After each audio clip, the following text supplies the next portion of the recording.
Welcome back to the shop, everyone. This week's video takes place in 2024, week 44, October 28th to November 3rd.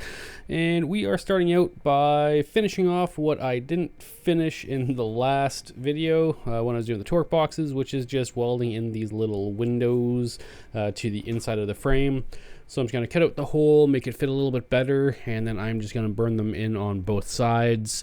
This is pretty standard stuff, nothing special. Just get it on there, mount it, and I think the GoPro battery may have died at some point when I was doing this side, so I may have missed some of it. Oopsie. But the other side, I did capture it, if I recall correctly.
All right, so now that the torque boxes are actually finished and installed, we can start working on the diff teardown. So a few things that we're gonna have to do on this.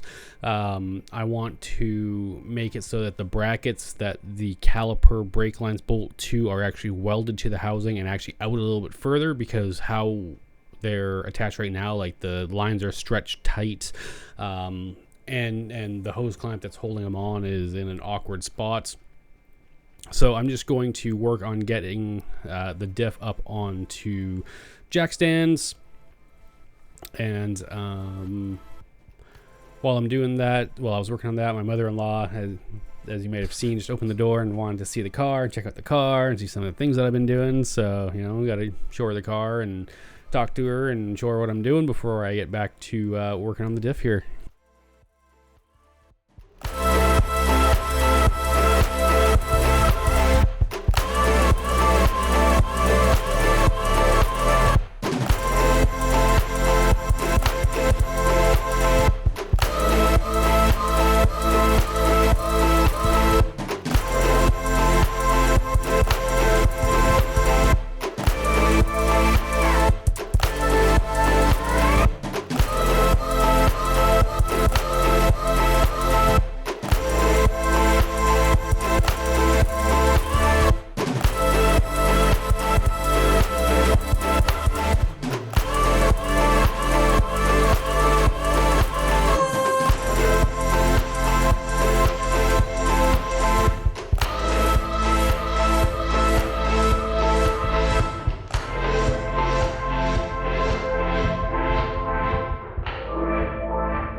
Alright, so what I'm doing is I'm tearing it down. I am pulling all the brakes off of it. I'm pulling the axles out, pull the brake lines off of it, pull the back cover off of it, drain all the fluid, just check how the gears are looking, because it's my first time ever building a diff, so I don't know. Maybe it's all blown up in there and doesn't look good and I need to rebuild it. We'll see when we get there, I suppose.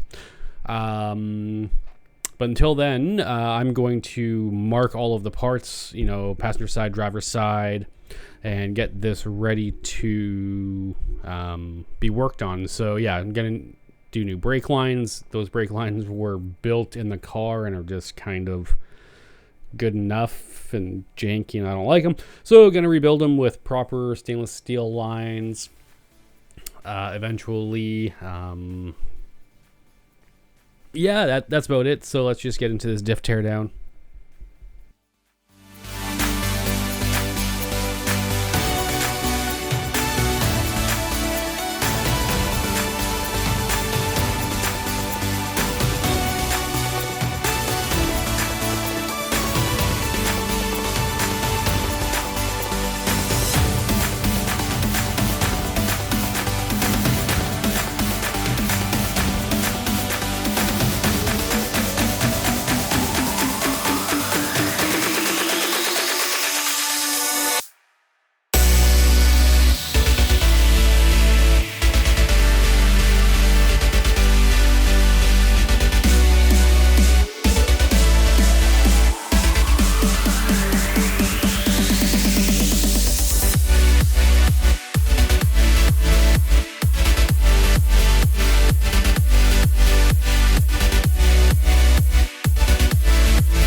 Now that the brakes are off, I could probably pull the axles out as it is. Oh, actually, no, the backing plates are still on, so I couldn't do that.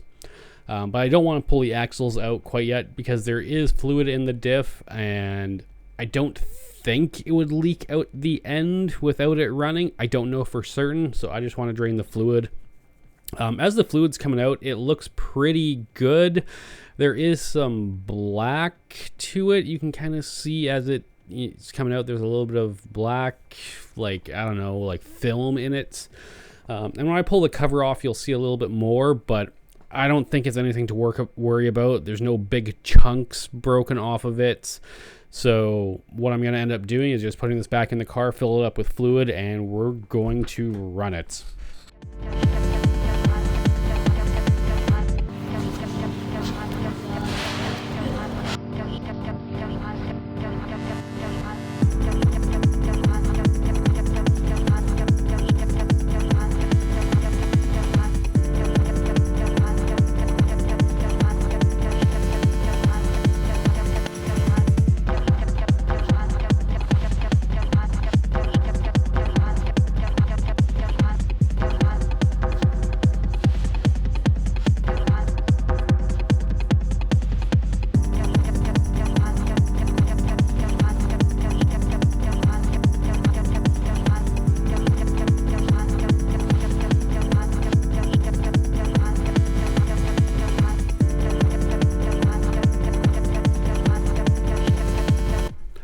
Yeah, so right here, as I pull this cover off, you'll see a big, like, that fluid does not look good and clear and golden, like it's very dark.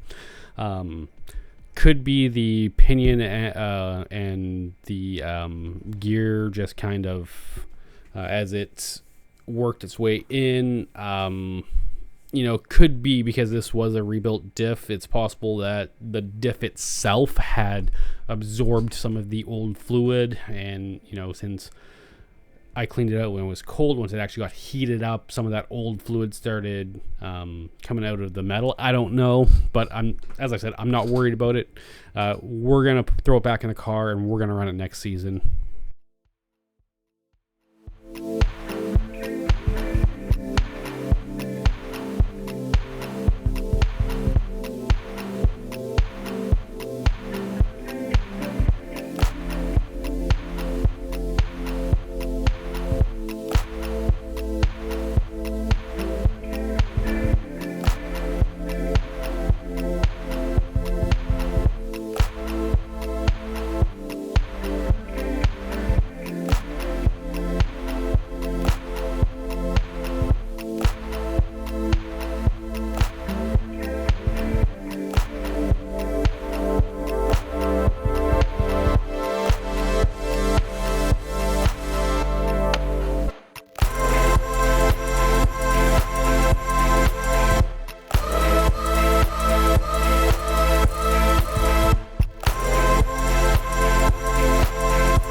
All right, now that we've got the diff broken down, axles out, we can start welding those brake line brackets, as I mentioned, onto the diff housing. So what I'm going to end up doing is, previously when the brakes were still in the car, I kind of made a mark on one of the sides as to where I wanted the bracket to end up. So what I'm going to do is just copy that mark to both sides. I will grind some of this paint off of the housing. It was on there pretty solidly too. So obviously when I initially did the paint on this housing, I did a fairly okay job, I suppose. That's good to know because I got some more painting to do. But anyways, I'm going to grind off the paint in that area. I'm going to grind off the bracket itself. It's got a yellow zinc coating on it. And then I will just TIG weld the brackets onto the housing in the position that I want.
All right, with the brackets in place, I can start working on the brake lines. So I have some brand new stainless steel brake line. I didn't really like the Nycop stuff. It was a little bit too flexible for my liking. So I figured, what the hell, I'll try and build these out of stainless steel. I bought a new, that right there is a tubing straightener. So as you can see, the brake lines that I pulled out came out in a big roll, and trying to straighten that out by hand is damn near impossible. So I bought a straightener, and that will help me out.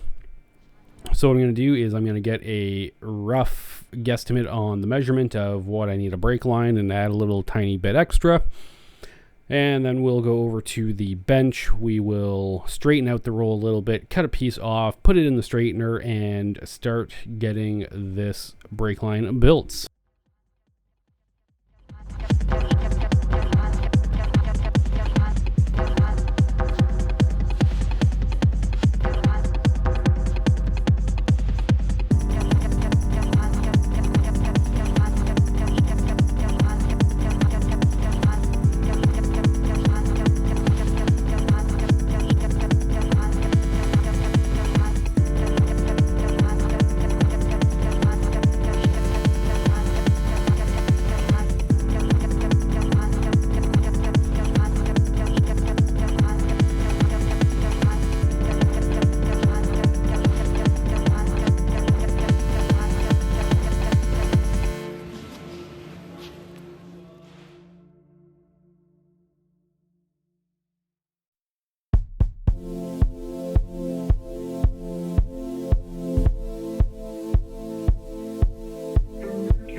So yeah, after working that piece through the straightener, it came out really straight. I'm super ecstatic about how well everything worked there.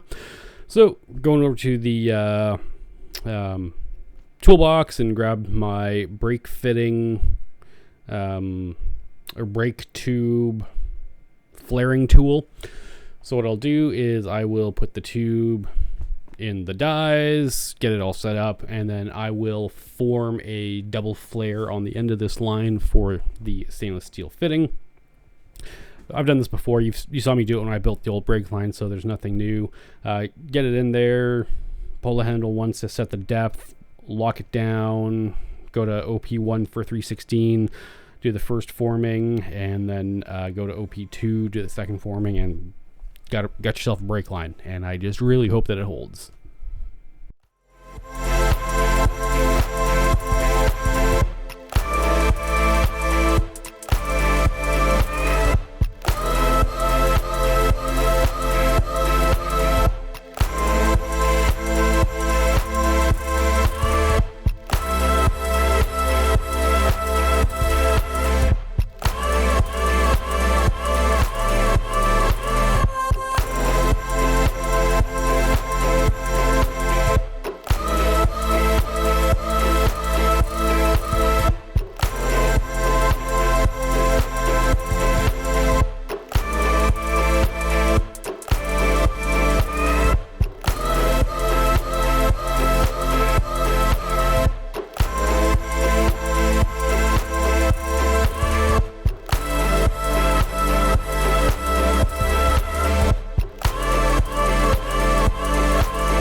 Alright, so now that I have my first chunk of straight tubing, I'm going to need to grab some tools and bend it. But before I do that, I'm going to grab an old piece of this Nycop line that I had. I'm going to very quickly straighten it out. And the reason why I'm doing this is when I get my bender, I can do a few test bends to see like how much angle it has and how much length the bend is going to take up, like how much of the line it needs to do the bend and those kind of things. So that's my 3/16 tubing bender right there. So just kind of putting some marks on the line just to see like, hey, when I do the bend, this is where it starts, this is where it ends. And so at this point in time, that hasn't even done like a full 90-degree bend. And I'm just kind of like, well, this tool is, I mean, it's okay, I guess, but it's not doing the bend like I would expect and like I really need.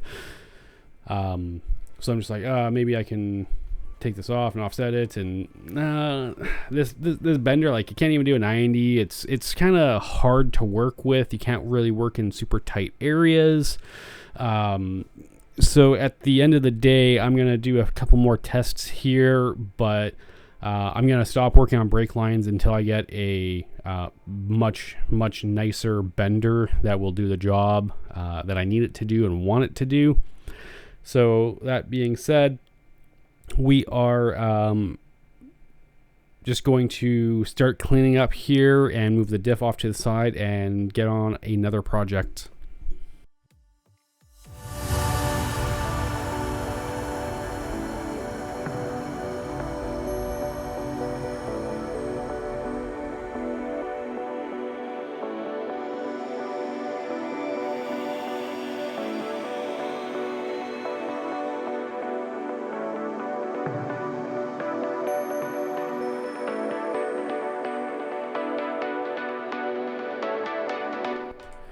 All right, so something that I need to do is I need to try and get the engine a little bit more level in the car. I need to bring the driver's side up a little bit. When I went over some speed bumps and stuff, like the header scraped on the ground really bad.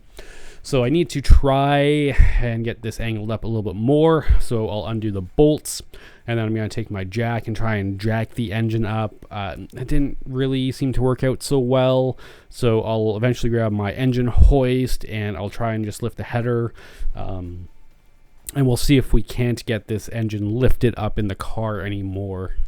This is also going to affect when I build my exhaust, because if the exhaust isn't at the correct position when I start building the exhaust and I change the position of the header, that'll potentially make everything misaligned, and then I'd have to redo some pieces.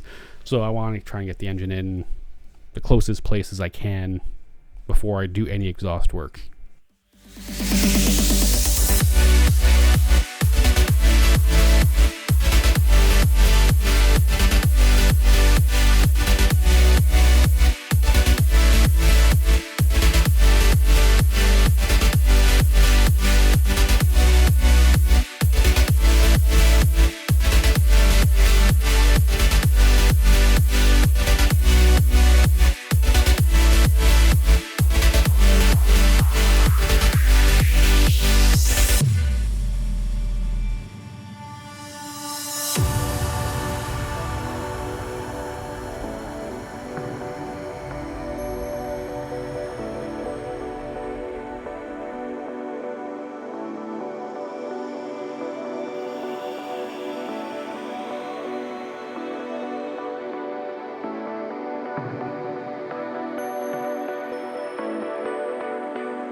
So I kind of been fighting with this, you know, lifting the engine up from the headers and letting it down, lifting it up and letting it down.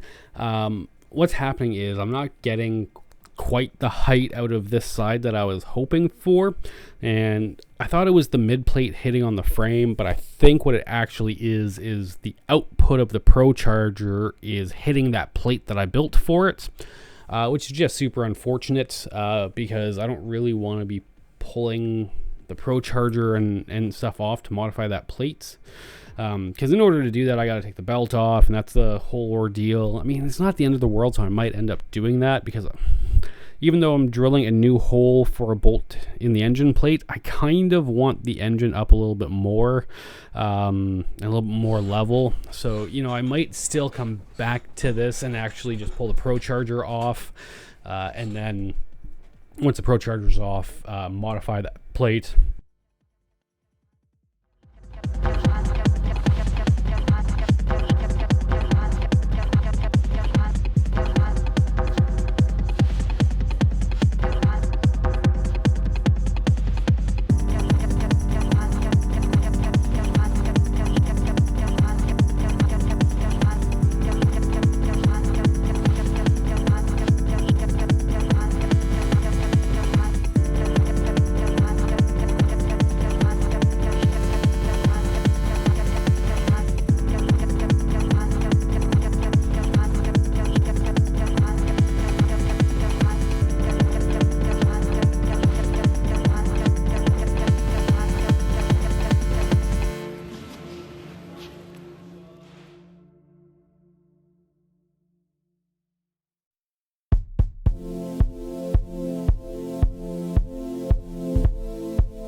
Alright, so with the engine as leveled out as it's going to get right now, not much more I can do up there. So what I'm going to do is I'm going to pull the rear tail lights out. I'm going to pull the bumper cover off. And the reason why I'm doing that is there is a piece of sheet metal along the back. And what I need to do is I don't need to, but I want to build different mounts for my fuel cell that are going to come down off of the cage bars. And so in order to access the back to weld some stuff to it, I'm going to need to cut a piece of sheet metal out. And in order to cut that out, I need the bumper cover off. So that's why the bumper cover is coming off. Yeah, I don't think I got much more to say about that.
So I'm just kind of doing what I do right now and just kind of puttering and figuring out where and how I'm going to cut and stuff like that.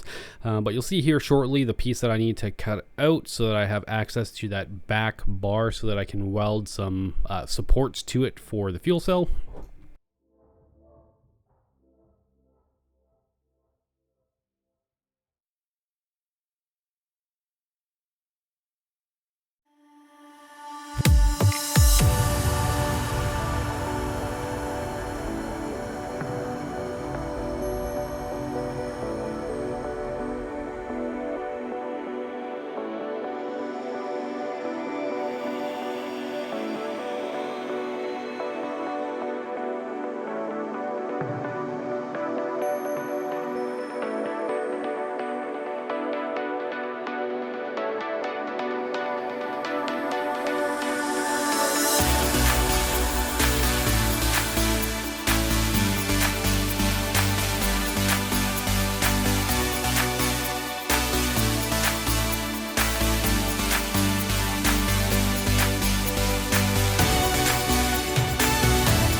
And with the last few cuts here, you can see I now have access to the back side of that cage bar. So I should be able to get in there with a TIG torch very easily and do some welding for supports for my fuel cell in there.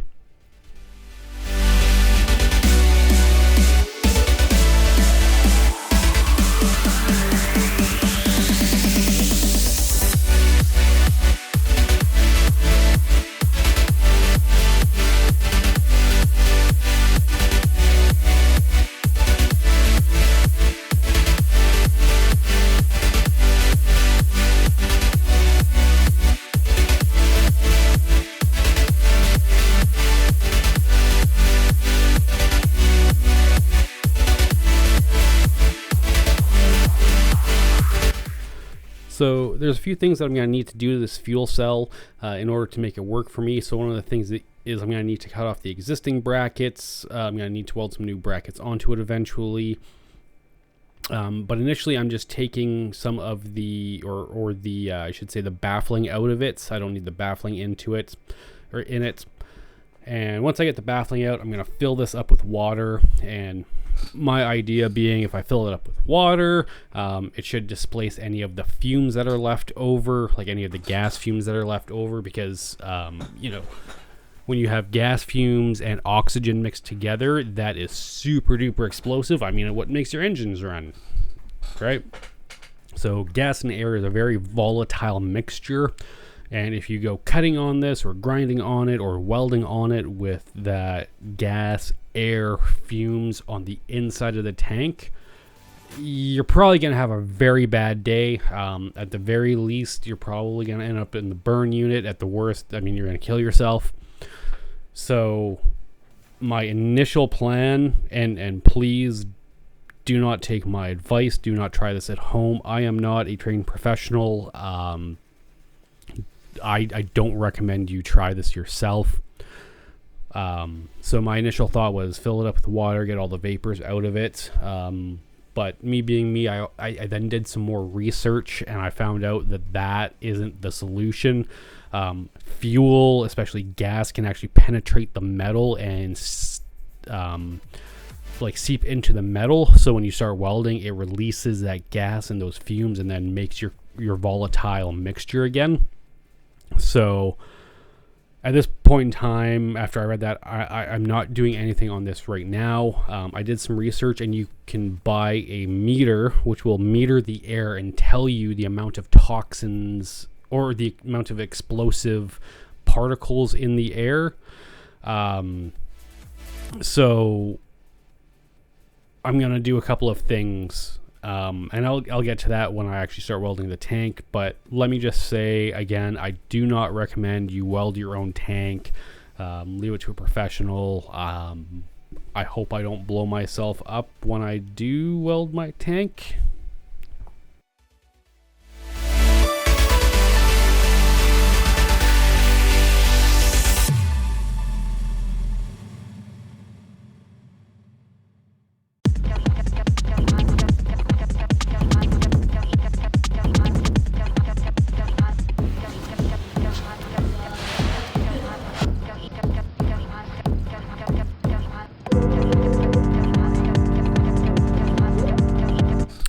So that is all that we have in this week's video. So as always, if you stuck around this long, I'd like to thank you for viewing, and we'll see you in the next one.